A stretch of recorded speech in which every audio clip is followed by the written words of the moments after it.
If this is your first or second time here, hope you enjoy the video. If this is your third time here, go ahead and hit that subscribe button so you can stay updated on when I post. Now, over the last few days, I've been sitting and I've been thinking about how industrialized the NCR actually is. And I came to a realization that a lot of people seem to think that the NCR is pre-war America reborn, and that the Legion, by happenstance, is just a bunch of savages with spears. The more I thought about it, and the more I looked into it, the more I realized that neither of these things is true. Now, the NCR spans from Baja up to Arroyo, which is in southern Oregon, if memory serves me correctly. They were even able to take control of San Francisco, which was once known as the She Empire. They have a massive swath of land that holds multiple cities, has a lot of infrastructure, a lot of farmland, and on paper looks amazing. Mostly because the entire motive of the new California Republic was to unify all the old lands of California under one banner, one way or another.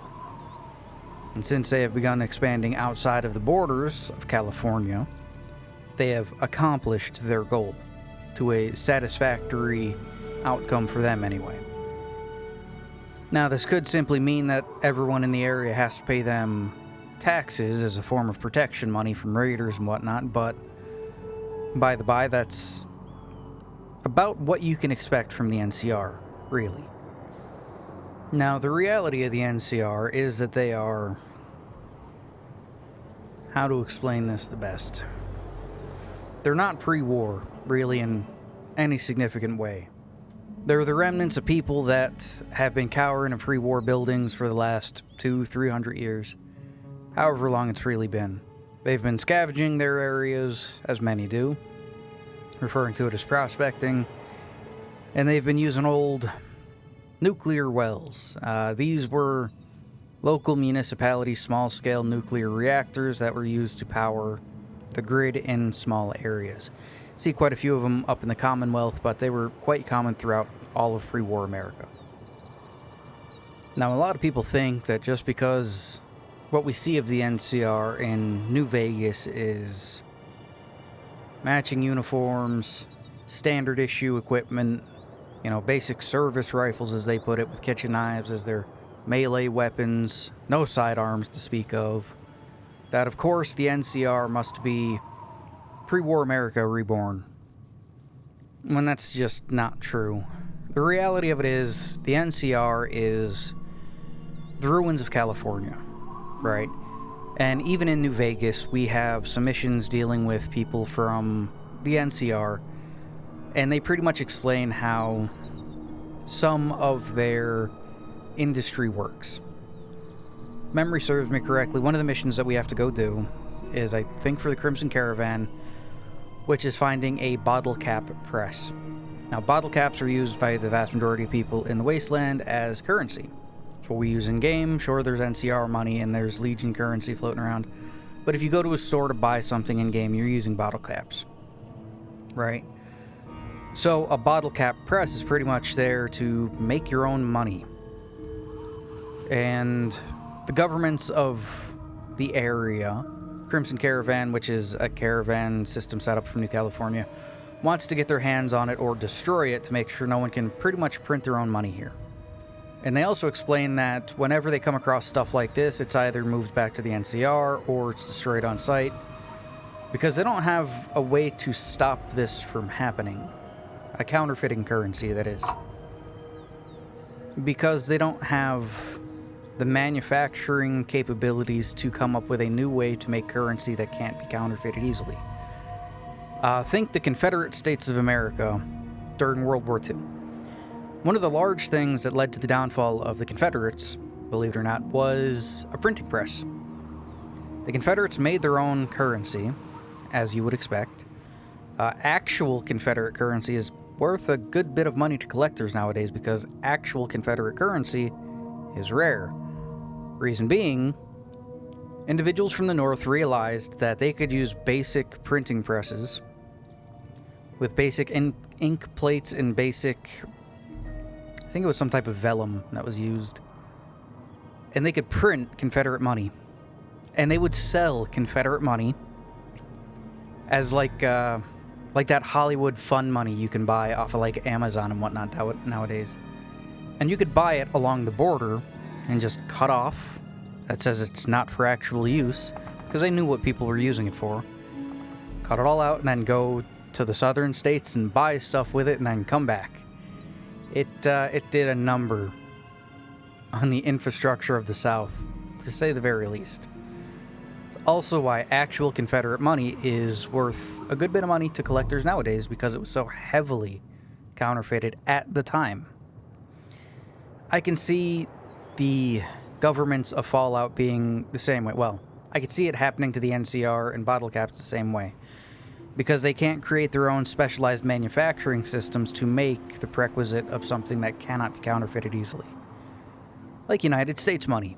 It's a specialized cotton blend with specialized inks and whatnot, and whole to-do about it. Manufacturing is quite closely guarded, and we get paper for it from like 2 places on the planet that still make it.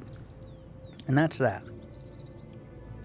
So their money is easily replicatable because they use old world techniques that they've pretty much scrounged up to be able to use from the ruins of the old world. It doesn't take someone thinking outside of the box to think that most of their manufacturing is also like this. Let's take their service rifle, for instance.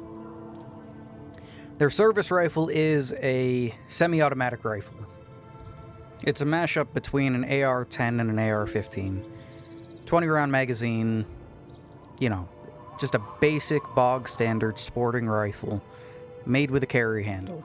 You may be wondering, why would a military system want to use a semi-automatic rifle? Well, they wouldn't if given the choice. And we've known this since World War I, that you don't really want just a semi-automatic rifle when full auto can be used. And the strange thing is, fully automatic rifles, or submachine guns, are easily made. Look at England during World War II. Bunch of shed-made, fully automatic SMGs coming out like every other week from over there. They're quite frankly easier to make than semi-automatic variants thereof. There's an entire, I'd say, literary section dedicated to these types of firearms. They're quite interesting to learn about. Along with that, we have a direct link to American history here. And that is the Battle of Little Bighorn. Right. The Battle of Little Bighorn, the Battle of Little Bighorn. Gotta say my words correctly here. Custer and his group of men were overwhelmed by the natives, and they were killed to the last man, if memory serves me right. Now, at the time, United States policy was to use trapdoor rifles for cavalry in lieu of faster shooting, lever action, repeating firearms. This allowed for the natives to quickly and easily overwhelm Custer and his troop. Well, as I said, easily. Showing that overwhelming firepower, well, is the key to most situations, alright? You're not going to have people charging at you if they think they're going to get shot. Or if there is a higher likelihood of being shot.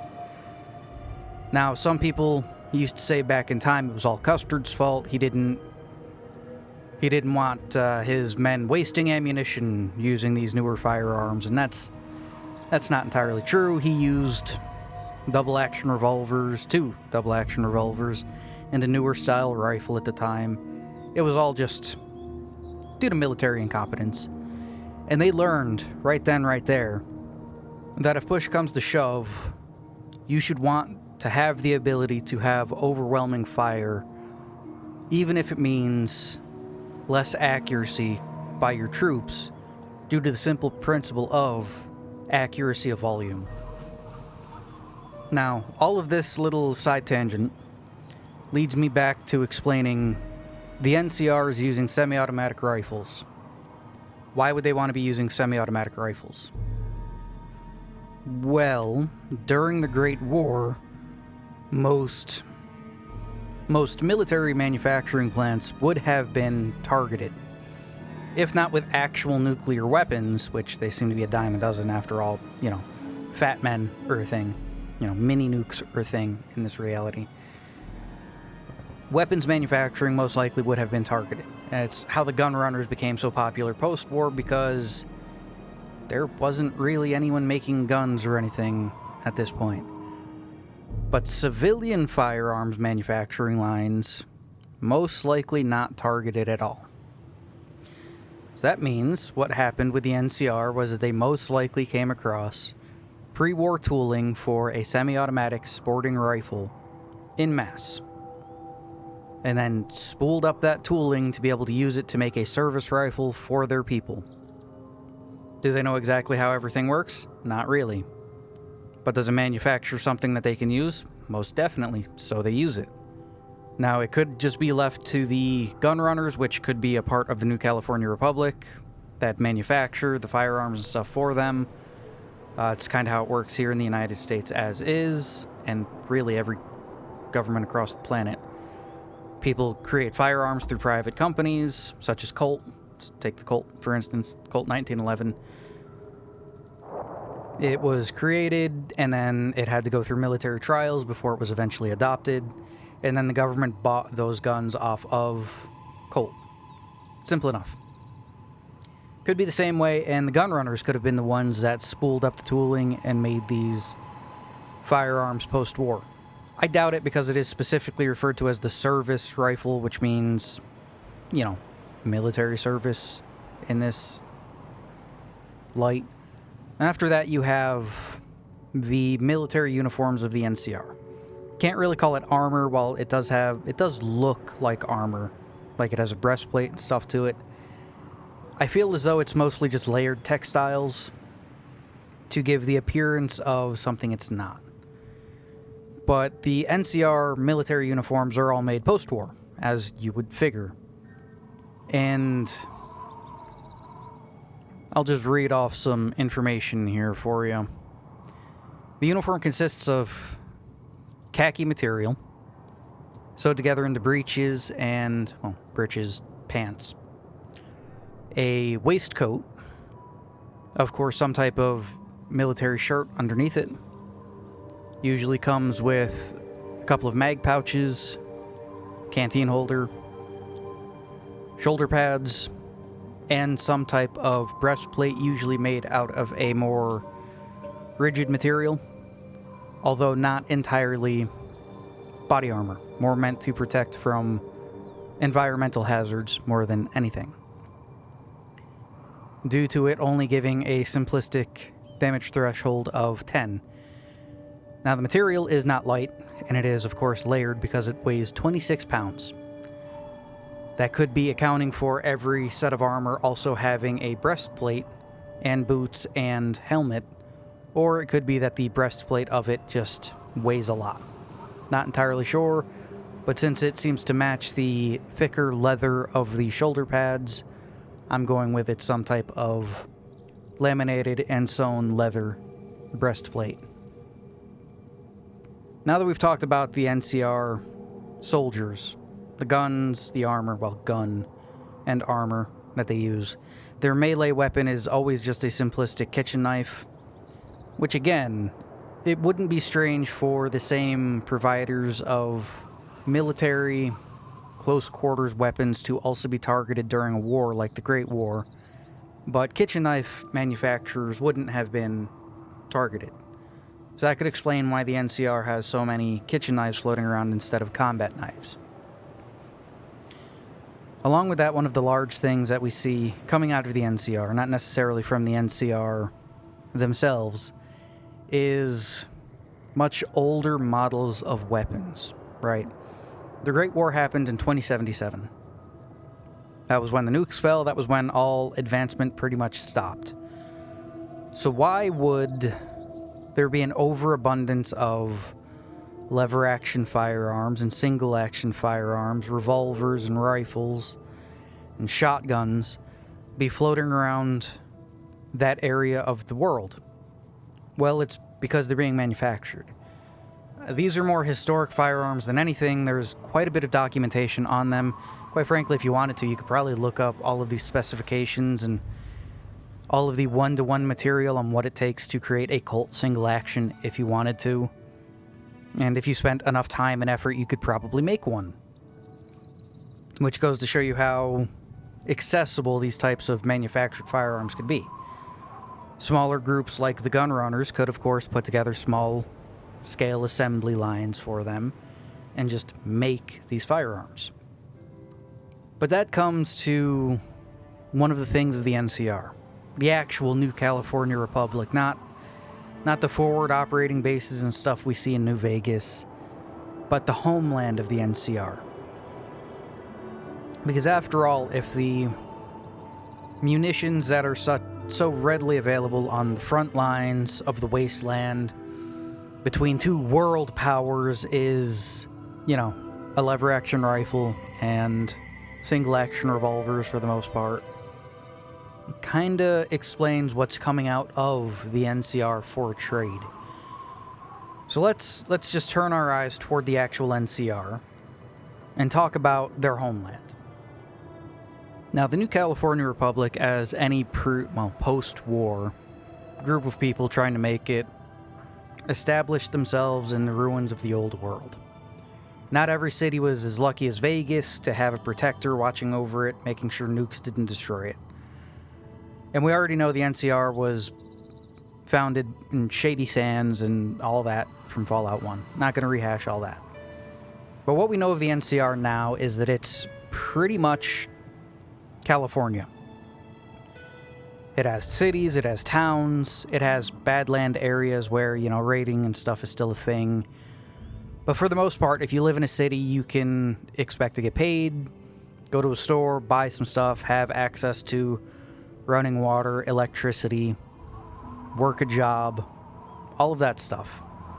But the NCR isn't pre-war America rebuilt.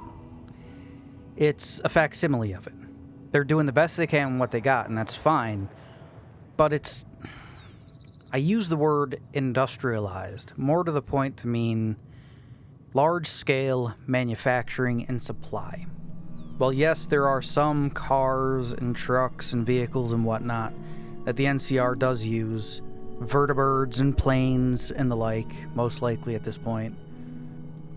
The type of trade that is being done with New Vegas is all being done with beasts of burden, which makes me think that actual vehicles are in very low supply, which means most supply lines are held together with beasts of burden, caravans taking stuff to and from where they need to be.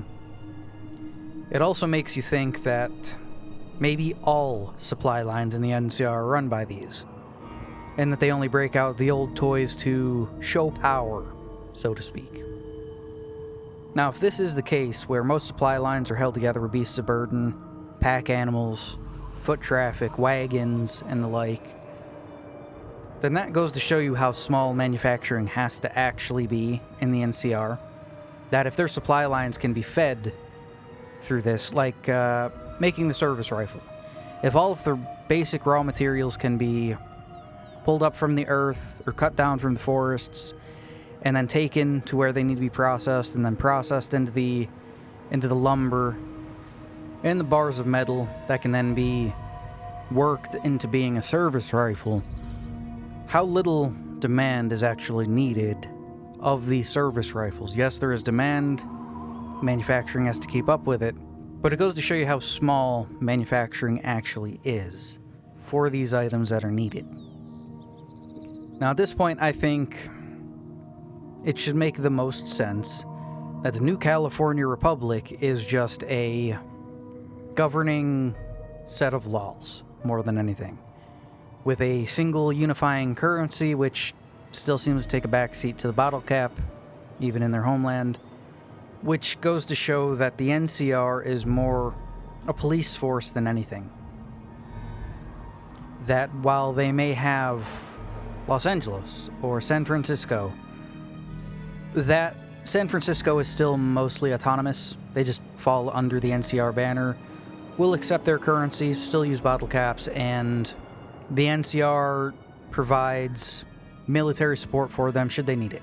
Since they're so far to the west, literally on the coast, extremely insulated, they probably wouldn't need that. So maybe the NCR sends MPs there to act as the police force or something.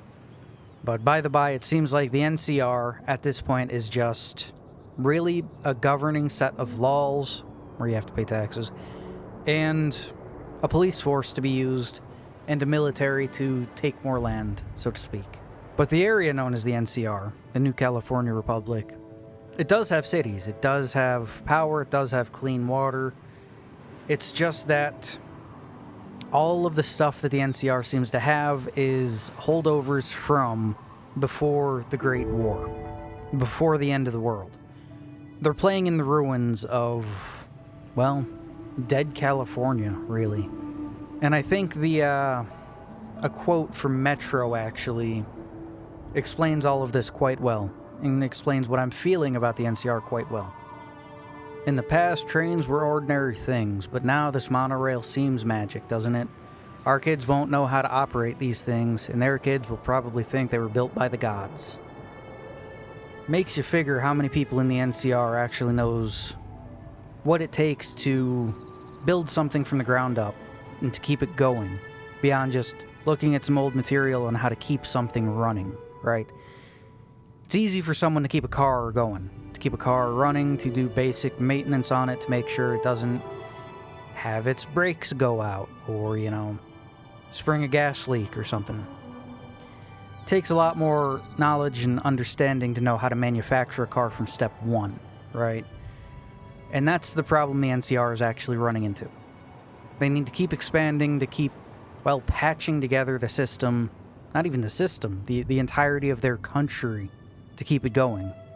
And that's pretty much the NCR to me. Now, I was going to make this originally all one video about the NCR and the Legion. Two sides of the same coin, really. But now looking at the amount of time I've spent recording this, almost 35 minutes, yeah, that video would be like an hour, and I try to steer clear of stuff like that. Keep everything below a half an hour. That way people can easily enjoy it on a break and whatnot. So, I'd like to thank Eric Hewitt for sticking around this long. Thanks, man. Means a lot. Really does. Also got another member floating around there, Big O. Thanks, man. Means a lot. So, I'll do the Legion in the next one. You'll get it next week. I'm going to record it right after this, mind you. But, thanks for watching. And I'm going to start working on the next one.